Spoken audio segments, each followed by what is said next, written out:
सबसे पहले हम चलते हैं शकुंतला रावत जी के पास, जो कि उद्योग मंत्री है राजस्थान सरकार की, अशोक गहलोत जी की करीबी है। सबसे पहले स्वागत है आपका तीनों मेहमानों का, और चर्चा की शुरुआत शकुंतला जी मैं आपसे करूंगा। अगर आपको मेरी आवाज मिल रही है तो ये जो ताजा मामला चल रहा है उस पर मैं पहली प्रतिक्रिया चाहूंगा आपकी। जिस तरीके से अशोक गहलोत ने फिर से, क्योंकि एक बार पत्र लिख करके भी आलाकमान को अशोक गहलोत कह चुके हैं कि सचिन पायलट गद्दार है और गद्दार को सीएम की कुर्सी नहीं दी जा सकती है। आखिर क्या ऐसी बात है? लगातार दोनों के बीच में दूरियां जो है वो बढ़ती जा रही हैं, और अशोक गहलोत कितनी भी कोशिश कर ले पायलट मानने वाले नहीं, मानते नजर नहीं आ रहे। एक के बाद एक जो बातें आ रही हैं, जो डेवलपमेंट हो रहा है, उससे यह पता चल रहा है कि कांग्रेस में फूट जो है वह अवश्यम भावी हो गई है, और दूरियां जो है अशोक गहलोत और सचिन पायलट के बीच में बढ़ती ही जा रही है। क्या आपकी सबसे पहली प्रतिक्रिया इस पे क्या है, और क्या पार्टी के साथ सचिन पायलट रहेंगे या अशोक गहलोत रहेंगे? क्या आला कमान की तरफ से निर्देश क्या है? मैं आपकी प्रतिक्रिया चाहूंगा शकुंतला जी। सभी को मेरा नमस्कार, जो सुन रहे हैं और स्टूडियो में विराजमान है जी। जो ये इस तरीके का मुद्दा जो चला, आपने देखा कि सभी जगह पूरे भारत देश में इस तरीके से जहां जहां पर कांग्रेस पार्टी की सरकारें थी और सरकार है, तो वहां पर विधायकों को एक प्रलोभन दे करके और एक एक करके किस तरह से तोड़ने का जो काम किया जा रहा था, ये पूरे देश में हो रहा है। चाहे अभी जो उदाहरण है, चाहे मध्य प्रदेश का हो, तो ऐसा ही शायद राजस्थान में होने वाला था, लेकिन राजस्थान में नहीं हो पाया और अपनी चाल में विपक्ष काम नहीं कर सका, सफल नहीं हुआ। और राजस्थान में सारे जो हमारे विधायक थे गहलोत साहब के नेतृत्व में, सब एकजुट होकर के एक छत के नीचे रहे और सरकार को जो बचाने का काम किया, जो विकास की नीति पे चलने वाली सरकार है राजस्थान की, राजस्थान को विकास के पथ पर लाकर खड़ा करने का काम किया कांग्रेस सरकार ने। वो सरकार आप देखेंगे कि 4 साल के जो काम है उनमें कोई भी एक एक योजना को बनाने का काम राजस्थान के विकास के लिए, राजस्थान की जनता के हित के लिए मुख्यमंत्री अशोक गहलोत जी के नेतृत्व में कांग्रेस की सरकार ने किया। और प्रलोभन में, किसी भी तरीके के प्रलोभन में हम जैसे विधायक नहीं आए और हमारी सरकार, राजस्थान की सरकार, कांग्रेस पार्टी की सरकार बची। कई जगह तो गिराने में कामयाब रहा विपक्ष, लेकिन यहां पर असफल हो गया, भूखी खानी पड़ी। और आज वो विकास की सरकार कायम है। आप देख रहे हैं कि अशोक गहलोत जी के नेतृत्व में कांग्रेस पार्टी किस तरीके के काम कर रही है। एक एक किसी भी योजना को अगर आप उठाकर देखेंगे, लोक कल्याणकारी, जनता के हितकारी हमारी योजनाएं जो है, कांग्रेस पार्टी की सरकार की योजना जो पूरे देश में उदाहरण बनी है, चाहे ओल्ड पेंशन हो, चिरंजीवी योजना हो, आरजीएसएस हो, किसान मित्र योजना हो, बिल्कुल उड़ान योजना हो, ऐसी योजनाएं। शकुंतला जी, ये तो ठीक है। देखिए, अशोक गहलोत जी के कामकाज पे कोई प्रश्न चिन्ह नहीं है, कामकाज बहुत अच्छा चल रहा है, बहुत अनुभवी नेता है, राजनीति के जादूगर माने जाते हैं।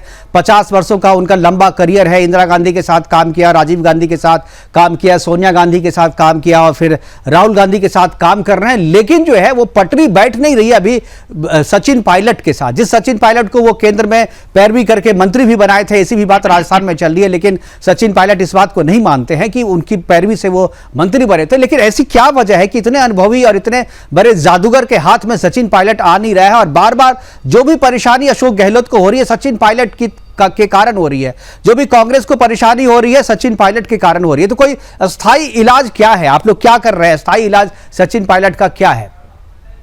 ये अशोक गहलोत जी का जो नेतृत्व है और जो सरकार को और कांग्रेस पार्टी को एकजुट करके खड़े रहने का काम किया, सरकार को बचाने का काम किया, नीति बनाने का काम, और जो शीर्ष नेतृत्व है उन्हें ये सोचना है कि भाई किस तरीके से राजस्थान की सरकार एकजुट होकर के सभी विधायक, चाहे निर्दलीय हो, किसी भी पार्टी के, वो सारे एक छत के नीचे आकर के खड़े हुए और हमने भी जो भी साथ दिया, सारा कुछ किया, तो पार्टी के हाईकमान का ही आदेश था और पार्टी के हाईकमान पार्टी के हित का ही सोचेगा। आगे भी जो भी फैसला होगा पार्टी के हित की सोच की बात करेंगे, क्योंकि जो सरकार यहाँ बची इतने दिन हम किस तरीके से रहे, क्या रहा गहलोत साहब के नेतृत्व में, अशोक गहलोत जी के नेतृत्व में, तो ये हाईकमान भी सोचेगा कि राजस्थान की विकासकारी जो सरकार है वो रहे और आगे का जो विकास है वो और भी आगे अग्रसर हो। बिल्कुल शकुंतला, ये बात तो सही कहा आपने कि इतने दिनों तक गहलोत जी ने अपने नेतृत्व में सरकार चलाया और जिस तरीके से चलाया, अच्छा चलाया बुरा चलाया, उस पर बात नहीं है। लेकिन एक चीज जो आलाकमान का जो यकीन था, जो विश्वास था अशोक गहलोत जी पे, आपको क्या लगता है कि राष्ट्रीय अध्यक्ष के चुनाव के कारण जो प्रकरण हुआ था जिसमें उन्होंने, अशोक गहलोत ने अपने आप को विड्रॉ कर लिया, आलाकमान चाहते थे कि भाई अशोक गहलोत जो है केंद्र की राजनीति में आए और पार्टी की कमान संभाले, तो क्या आपको जिस तरीके से इनकार किया अशोक गहलोत जी ने, क्या लगता है कि उसके बाद राजस्थान बीजेपी पे उनकी पकड़ बरकरार है या आपको लगता है कि नहीं, कमजोर हुई है और आलाकमान जो है, आलाकमान कभी भी स्थिति बदलने वाले हैं और शायद इसी वजह से ये बगावत की बात जो है फिर से चली है? आलाकमान मुझे लगता है कि नहीं बदलने वाले हैं, क्योंकि आप देखेंगे कि पॉलिटिक्स में हमेशा आदमी अपने से ऊंची कुर्सी की ओर दौड़ता है और आकांक्षा भी रखता है, लेकिन मुख्यमंत्री अशोक गहलोत जी ने बल्कि खुद पीछे हट करके, क्योंकि राजस्थान एक स्तंभ है और वो स्तंभ बना रहे और कांग्रेस की सरकारें चलती रहे, तो हाईकमान भी सोचेगा कि उन्होंने एक इतने बड़े पद के लिए इनकार करके एक राजस्थान की जनता और राजस्थान सरकार की हित के लिए उन्होंने अपना बैक फुट किया, तो ऐसा कोई नहीं है कि उनके कोई मान सम्मान में कोई कमी आई है, बल्कि हाईकमान की नजर में भी अशोक गहलोत जी का मान और सम्मान और भी ज्यादा बढ़ा है। तो एक जो चीज है कि गद्दार वो कहते हैं सचिन पायलट को, और आलाकमान की नजर में अशोक गहलोत का मान सम्मान भी बढ़ा है, आलाकमान के करीबी भी है, तो सचिन पायलट को वो बाहर क्यों नहीं करवाते पार्टी से? क्योंकि उनके कारण ही सारी परेशानी हो रही है। आप भी कह रहे हैं, अशोक गहलोत भी कह रहे हैं, तो फिर सचिन पायलट अगर कांग्रेस के लिए परेशानी का कारण है तो उस परेशानी को दूर क्यों नहीं किया जाता? कोई भी जब बड़ा परिवार होता है तो उसमें कोई भी परेशानी हो, किसी भी तरीके की कोई बात हो, तो उसको बैठ करके ही जो हाईकमान है, हमारे शीर्ष नेतृत्व है, वही फैसला करेंगे इसके बारे में, वही सोचेंगे कि किस तरीके से क्या करना चाहिए, क्योंकि जो पार्टी के जो हित में होगा, क्योंकि राजस्थान कांग्रेस सरकार एक विकासकारी जो सरकार एक स्तंभ के रूप में है, वो इसी तरह खड़ी रहे, इसके लिए कोई भी निर्णय लेना होगा तो वो हाईकमान लेगा। बिल्कुल बिल्कुल, जो भी फैसला लेगा वो हाईकमान फैसला लेगा और हाईकमान का फैसला जो वो सबको मंजूर होगा। डेफिनेटली हाईकमान के फैसले के बिना कुछ नहीं होता, लेकिन राजस्थान में जिस तरीके से हाईकमान के ना चाहने के बावजूद अशोक गहलोत बने हुए हैं, उससे लगता है कि अशोक गहलोत की जो ताकत, मैं ऐसी उम्मीद रखती हूँ कि शीर्ष नेतृत्व भी इस चीज को ध्यान में रखेगा कि किस तरह से मुख्यमंत्री अशोक गहलोत जी ने कांग्रेस पार्टी को यहाँ पर मजबूत करने का काम किया, या पूरे देश में जहां भी जिम्मेदारी हाईकमान सौंपते तो उसको मजबूत करने का काम करते हैं। तो इन सभी चीजों को ध्यान में रखेंगे हाईकमान, जो भी शीर्ष नेतृत्व फैसला लेगा।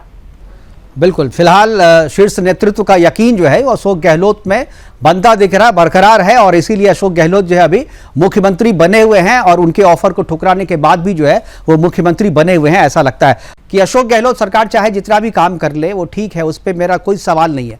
एक सवाल है कि हिंदू विरोधी सरकार होने का आरोप लगता रहा है, मंदिरों को तोड़ने का आरोप लगता रहा है, हिंदुओं की असुरक्षा वहां पर ज्यादा है, पुजारियों को सुरक्षा नहीं है, लव जिहाद की घटनाएं इतनी वहां पर हो गई, सर तन से जुदा होने की घटनाएं वहां पर हो गई, लेकिन सरकार जो है जिस तरीके से काम करना चाहिए उस तरीके से सरकार ने काम नहीं किया। तो एक हिंदू विरोधी सरकार होने की छवि जो है अशोक गहलोत पे लग रहा है, इस बात का क्या जवाब है आपके पास? ये जो इस तरीके की जो घटना होती है लव जिहाद, और ये ऐसा ये नहीं है कि ये राजस्थान में, ये पूरे भारत देश में कहीं भी किसी भी तरीके की घटना हो सकती है, वो अलग पॉइंट है। लेकिन जो राजस्थान की सरकार या गहलोत साहब को ये कहते हैं कि इनका ये एक नाम देने का है कि भाई हिंदू विरोधी है, धर्म को नहीं मानते हैं, मंदिर को नहीं मानते हैं, मैं ये पूछना चाहती हूँ कि कौन से मंदिर को नहीं मानते हैं, कौन से धर्म को नहीं मानते हैं? हर व्यक्ति में ईश्वर है, हर व्यक्ति में ईश्वर है, और हर व्यक्ति की सेवा करना सबसे बड़ा धर्म है। और ईश्वर को कौन नहीं मानता है? ऐसा मुझे हृदय बता दीजिए आप जिसमें कि ईश्वर विराजमान नहीं हो, ऐसा कोई हृदय नहीं है। ये सिर्फ और सिर्फ एक ये कहते हैं कि नहीं कांग्रेस तो हिंदूवादी नहीं है। मैं आ रहा हूँ पूजा जी, आ रहा हूँ आपके पास, पहले मंत्री जी खत्म कर लें। रामायण नहीं पढ़ते कि हम अपनी भागवत गीता नहीं पढ़ते, कौन नहीं पढ़ता, कौन पूजा नहीं करता? सिर्फ और सिर्फ एक बीजेपी के कुछ लीडर्स, इनका ये एक काम होता है कि हम ही हिंदू हैं। क्या भगवान राम को कोई ऐसा कोई कॉन्टेक्ट ले लिया कि भगवान राम आपके ही हैं? भगवान राम तो सब जगह है और सब हृदय में विराजते हैं। वो तो नजर होती है, भावना जाती रही भावना, जैसी मूर्ति तिन देखी तैसी। तो जैसी जिसकी भावना होती है, ये इस तरीके का एक माहौल पैदा करके, इस तरीके का आपस में सौहार्द को खराब करके, मुझे बताइए देश की आजादी में कौन सी कौम का व्यक्ति का लहू नहीं बहा? इस भारत माता में कौन सी जाति के व्यक्ति ने तिलक अपने लहू से नहीं किया? किसकी जातिवाद की बात करते हैं? धर्मनिरपेक्ष हमारा भारत देश है, हिंदुस्तान है हमारा भारत। धर्मनिरपेक्ष भारत नहीं है, धर्मनिरपेक्ष संविधान है हमारा, भारत हमारा हिंदू राष्ट्र है, संविधान है हमारा, ठीक है। तो भारत देश को यही माना गया है, तो संविधान में जो अंकित है, तो ऐसा नहीं है। कांग्रेस पार्टी जिस दिन देश आजाद हुआ हमारा, किन परिस्थितियों में था, और उन परिस्थितियों से चाहे राष्ट्र का एकीकरण करना हो, किस तरीके से हमारे प्रथम प्रधानमंत्री जी ने किस तरीके से इस देश को जहां सुई नहीं बनती थी हमारे यहाँ पर, और विकास के पथ पर लाकर के खड़ा किया, पूरे वर्ल्ड में एक पहचान दिलाई। चाहे पाकिस्तान के दो टुकड़े करने की बात हो, तो इस भारत निर्मित भारत की कंगारे पे बैठ करके ये कहते हैं कि भारत का विकास, लेकिन भारत का विभाजन भी तो उन्हीं के कारण हुआ शकुंतला जी, विभाजन भी तो उन्हीं के कारण हुआ था, पाकिस्तान बना भी तो उन्हीं के कारण था। कांग्रेस पार्टी विभाजन करने का काम कांग्रेस ने नहीं किया।